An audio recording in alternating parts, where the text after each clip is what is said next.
Kita semua pasti sepakat bahwa Indonesia harus jadi negara besar, harus jadi negara berpengaruh, dan harus menjadi negara yang disegani, berdaulat pada saat Indonesia merayakan hari kemerdekaan yang ke-100 di tahun 2045. Menjadi negara besar harus masuk top 3 negara termakmur dan menjadi top 3 negara terkuat secara militer, juga negara berpengaruh secara soft power. Soft power bisa merupakan pengaruh budaya seperti K-popnya Korea Selatan, Bollywoodnya India, Hong Kong Macau-nya Tiongkok, Hollywoodnya Amerika. Soft power juga bisa berupa penguasaan AI, teknologi informasi, semikonduktor chips, media, perdagangan, dan distribusi barang. Itu semua merupakan kekuatan soft power yang harus Indonesia kuasai. Negara dikatakan makmur, pertama adalah jika GDP per kapitanya atau pendapatan satu orang dalam satu tahunnya adalah $12.800 atau senilai 198 juta rupiah setahunnya. Saat ini Indonesia baru sepertiganya, hanya $4.200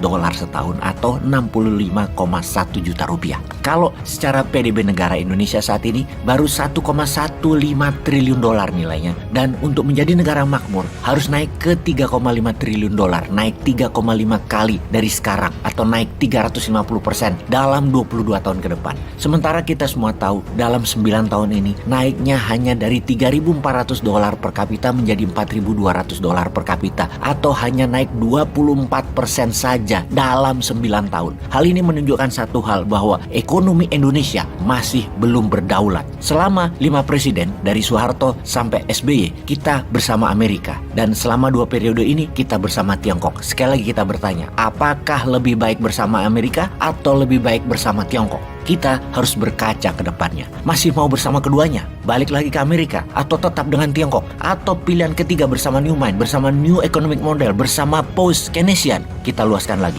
Amerika di belakangnya ada sekutu barat, ada Uni Eropa, ada Australia, Jepang, Korea Selatan. Kemudian di sisi Tiongkok ada BRIC, Brazil, Rusia, India, China, dan South Africa. Negara seperti Saudi yang mau menjadi global player dengan kekuatan Ka'bahnya yang menjadikan center 2 miliar umat muslim akan menjadi kekuatan berbasis wilayah yang akan membuat Saudi dari petrol country menjadi negara jasa spiritual dan properti. Saudi ingin bergabung dengan BRIC. Demikian juga Iran. Sementara Iran dan Saudi sangat berseberangan secara ideologi, namun secara ekonomi mereka bersedia bergabung. Untuk itu, kita ketiga negara ini terlebih dahulu karena secara militer ketiganya adalah produsen alat perang. Apa itu 3 negara yang kita maksud? Rusia, Tiongkok, dan Iran. Di saat Uni Eropa, NATO, dan Amerika sepakat memberikan senjata ke Ukraina dan memberi sanksi lebih keras lagi terhadap Rusia, Tiongkok dan Iran secara terang-terangan membantu Rusia. Ketiganya saat ini mengikat diri bukan hanya dalam bidang ekonomi, namun dikuatkan dalam bidang pertahanan. Fakta pertahanan baru. Kita semua tahu bahwa Tiongkok tidak nyaman dengan perang di Ukraina, namun tetap memberikan Rusia diplomatic umbrella di PBB dan berbagai forum dunia, termasuk menjual senjata ke Rusia dan membeli minyak dan gas Rusia. Di sisi Iran, drone kamikaze atau Shahid drone telah ribuan dikirim ke Rusia dari sejak sebelum perang hingga saat ini. Kita semua tahu industri drone perang Iran adalah yang terbanyak, terlengkap, tercanggih di dunia saat ini. Ditambah lagi rudal balistik Iran yang terbaru dikirim ke Rusia.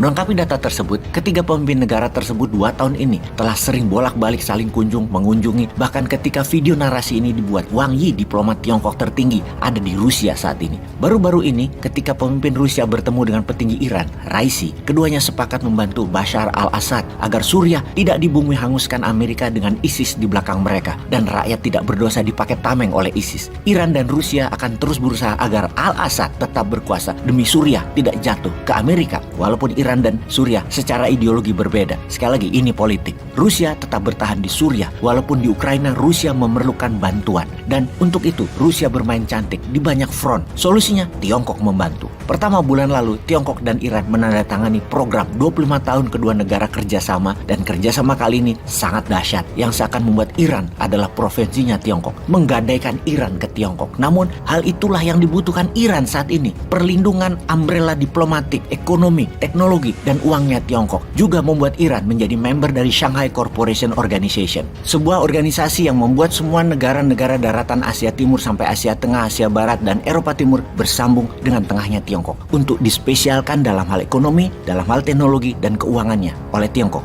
Ketika bulan lalu Ibrahim Raisi ke Tiongkok, sambutannya ketika mendarat di Beijing adalah grandios. Full military welcome ceremony plus red carpet. Status ini hanya diberikan kepada mitra khusus Tiongkok. Kunjungan Raisi adalah kunjungan pertama kali pemimpin Iran dalam 3 dekade terakhir. Dan ketika jumpa pers dikatakan inilah gerakan anti-Barat terkuat menentang World Order Sekutu dan Amerika, menentang hegemoni Barat dan menentang bullying Barat. Sahabat perlu ketahui bahwa setelah ketiganya mengikat dalam satu kekuatan militer, ada beberapa negara kecil yang berminat bergabung dengan mereka segera, yaitu Nicaragua, Venezuela, Kamboja, Myanmar, dan yang paling menakutkan adalah Korea Utara. Korea Utara negara yang lagi flexing berulang-ulang atas kekuatan rudal balistiknya yang terus-terusan menembak ke arah Jepang sampai melewati kepulauan Jepang akan bergabung dengan penentang hegemoni Barat ini. Pertanyaan sekarang, di manakah posisi Indonesia? Akankah Indonesia menjadi bagian dari dua hegemoni ini atau netral, atau wondering what happened, menjadi tertinggal, atau membangun ke dalam, percaya kekuatan anak bangsa? Mudah-mudahan 2024 ke depan pemimpinnya pro NKRI ya. Peace.